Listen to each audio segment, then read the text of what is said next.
আজি খেল মহাৰণ 2-0 সৰ্ববৃহৎ ক্ৰীড়া সমাৰোহ আজি আমাৰ সাঁতোৰ প্ৰতিযোগিতাৰ আজি শুভ উদ্বোধন কৰা হ'ল।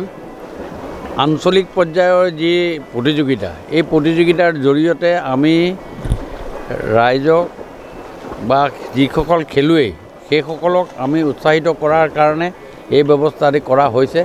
অসমৰ মাননীয় মুখ্যমন্ত্ৰী ডক্টৰ হিমন্ত বিশ্ব শৰ্মা ডাঙৰীয়াৰ দ্বাৰা আমি ইয়াৰ আগতে যেতিয়া খেল মহাৰণ পাতিছিলোঁ তাত আমাৰ এই সাঁতোৰ প্ৰতিযোগিতাটো অন্তৰ্ভুক্তি নাছিলে। এতিয়া নতুনকৈ আমি সাঁতোৰ প্ৰতিযোগিতাটো অন্তৰ্ভুক্ত কৰা হৈছে। আজি ডিব্ৰুগড়ৰ এই ঐতিহাসিক শিক্ষা ভেলী স্কুলত আজি এই প্ৰতিযোগিতা কৰা হৈছে। ইয়াত প্ৰায় আপোনাৰ উজনি অসম আঞ্চলিকভাৱে যিখিনি হৈছে ইয়াৰ পৰা আমি চিলেক্ট কৰি নেক্সট আকৌ আমাৰ